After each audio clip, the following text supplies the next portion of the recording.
성도님들, 유한한 인간이 무한하신 하나님을 어떻게 알 수 있을까 하는 이 질문은요, 옛날부터 지금까지 수많은 철학자들의 일관된 고민이었습니다.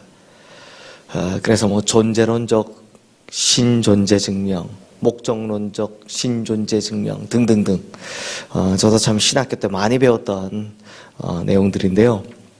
하지만 성도님들, 어둠 속을 헤매듯이 더듬더듬 그냥 한 걸음씩 이렇게 하나님께 다가가는 인간이 하나님의 은혜, 성령이라는 조명이 없는 상태에서 과연 올바른 길로 하나님께 제대로 갈 수 있을까요? 이렇게 한계가 많은 인간의 상식으로 그 크고 무한하시고 또 완전하신 하나님의 은혜를, 하나님의 존재를 입증할 수 있겠습니까? 실제로 그 많은 시도들을 했지만 난관에 직면했고 실패했습니다. 그런데요, 하나님의 존재를 입증하겠다라고 하는 사람들은 그나마 나은 편이죠. 입증이 안 되니 오히려 무신론자들이 많아지기 시작했습니다. 그들은 아예 하나님이 없음을 증명해 보이겠다라고 또 거꾸로 이야기를 하는 겁니다. 그래서 논리적으로 하나님이 없음을, 또 과학적으로 하나님이 없음을 조목조목 입증해 보이려는 이 무신론자들이 생겨난 겁니다. 그래서인지 시편 14편을 쓴 다윗은 이렇게 하나님의 존재를 증명하고자 하나 은혜의 빛 없이 자기 지성만을 사용하는 사람들이, 또 하나님이 없다라고 하는 무신론자들이 얼마나 무익한 사람인지를 우리에게 보여주고 있는 겁니다. 자, 먼저 1절 말씀을 함께 읽어보겠습니다. 어리석은 자는 그의 마음에 이르기를 하나님이 없다 하는도다. 그들은 부패하고 그 행실이 가증하니 선을 행하는 자가 없도다. 자, 다윗은 하나님이 없다고 하는 그 사람들을 어리석은 자라고 선언하고 있습니다. 왜냐? 자, 성도님들, 성경은요 굉장히 신비로운 책입니다. 하나님의 비밀이라고 하죠. 그런데요, 이런 성경을 읽으면 읽을수록 하나님의 은혜와 사랑을 깊이 깨닫는 사람이 있는가 하면, 반대로 똑같이 이런 성경을 읽으면 읽을수록 이 세상에 하나님은 존재하지 않는다고 단정하는 사람들이 있습니다. 신기하죠? 그래서 은혜는 모든 사람을 향해 베풀어지나 모든 사람의 것은 아닌 겁니다. 그렇다 보니 구원도 거듭남도 하나님의 선물이지 우리가 쟁취할 수 있는 것은 아닌, 스스로 쟁취할 수 있는 것은 아닌 겁니다. 그렇다면 성도님들, 하나님이 없다고 단정짓는 사람들은 누구를 절대자로 믿고 사는 걸까요? 아주 간단합니다. 하나님의 존재를 지워버리면 가장 하나님 존재를 닮은 게 누굽니까? 자기 자신.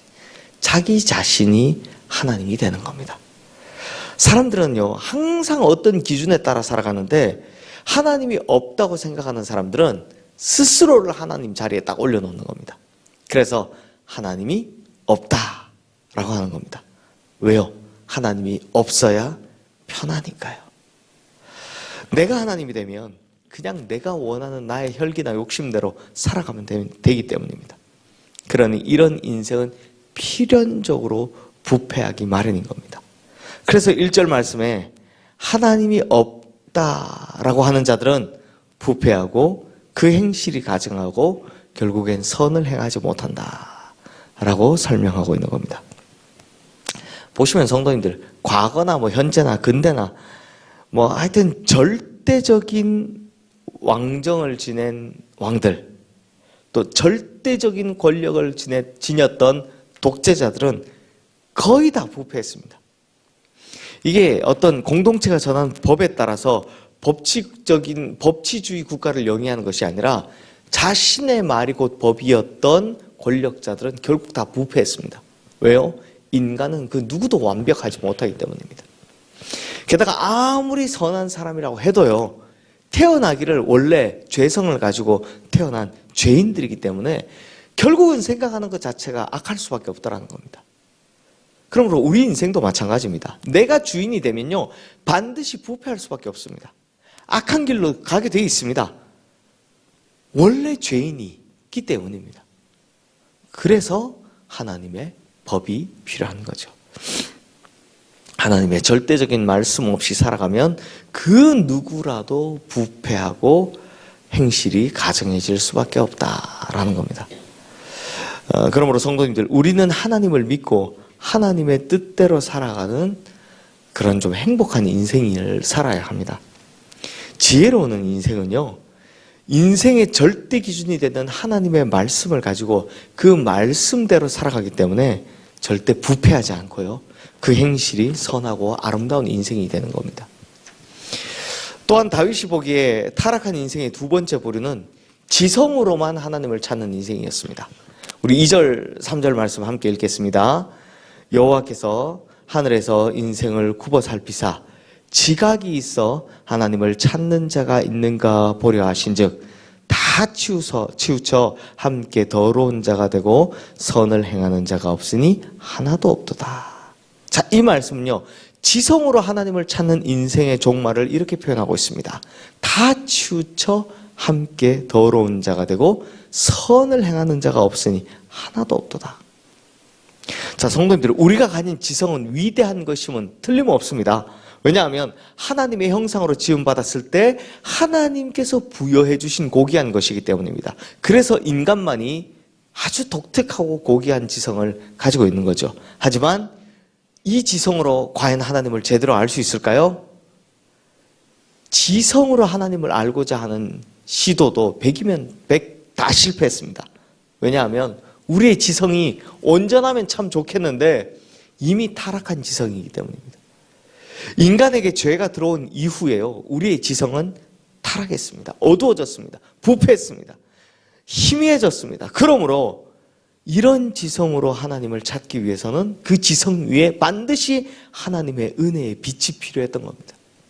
즉 성령의 빛, 성령의 조명이라고 불리는 은혜의 빛이 비춰지지 않으면 제 아무리 머리가 좋은 뛰어난 지성을 가진 사람이라 할지라도 하나님을 제대로 찾아갈 수가 없는 법입니다. 성도님들, 역사상 위대한 신학자들, 이런 사람들을 보면요, 다 지성이 뛰어난 것이 아니라 자신의 지성 위에 하나님의 은혜의 빛이 조명을 해줬던 사람들입니다.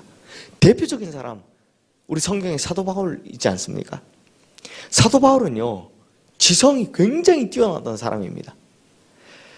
가말리엘 문화, 당대 최고의 스승이라고 했던 가말리엘 문화에서 자랐던 수학했던 바리새인이었습니다.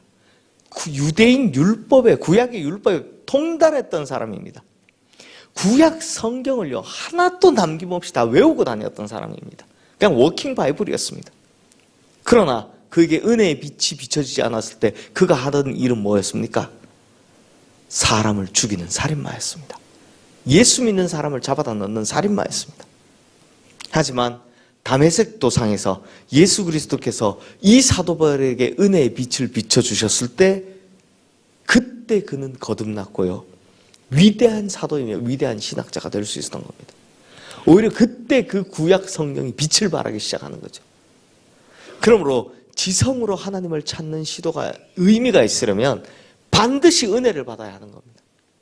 성령께서 우리를 일깨워 주셔야만 우리가 하나님을 제대로 알 수 있기 때문입니다. 그렇지 않다면 지성은요, 모두 다 한 방향으로 치우치게 되어 있습니다. 무슨 방향입니까? 죄입니다. 죄. 그러므로 하나님이 없다고 선언하는 자, 즉 지성을 가지고 있으나 은혜의 빛을 받지 못한 자의 결론은 언제나 선을 행하지 못하는 거죠. 근데 성도님들, 오늘 본문에서는요, 다윗이요, 하나님을 만날 수 있는 가능성을 가진 자를 또 함께 보여주고 있습니다. 우리 6절 말씀 함께 읽겠습니다. 너희가 가난한 자의 계획을 부끄럽게 하나 오직 여호와는 그의 피난처가 되시도다. 하나님께서 돌보시고 피난처가 되어주시는 사람을 다윗은 가난한 자라고 표현합니다. 이게 다윗의 시편에서 굉장히 자주 등장하는 표현인데요, 가난한 자. 이 가난한 자는 뭐 물질적인 가난한 자라는 의미도 있지만 의지할 데 없는 자, 또 기댈 곳 없는 자, 그래서 오직 하나님을 부를 수밖에 없는 자, 하나님밖에 찾을 게 없는 사람, 이런 사람을 뜻합니다. 즉 세상 어느 한 곳에도 기댈 데가 없어서 홀로 남은 사람, 그런 사람이 바로 하나님을 의지하게 된다는 거죠.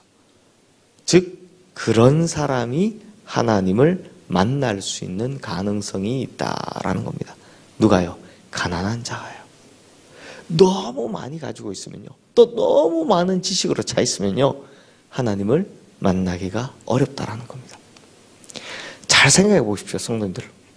다윗이요, 왕궁에 있을 때 참 많은 것을 누릴 수 있었습니다. 드디어 왕이 되고 또 나라들을 정복하고 이제 왕궁에 편안히 살 좀 되었을 때, 그때 오히려 다윗은 큰 죄를 짓게 됩니다. 자기 옆에 많은 여인들이 있었고 또 아내가 여럿 있었음에도 불구하고 남의 아내를 탐하는 죄를 짓게 된 거죠. 하지만 가난했던 다윗은 어땠습니까? 광야의 인생길을 걷던 다윗, 그때 오히려 다윗은 하나님과 가장 친밀했었습니다.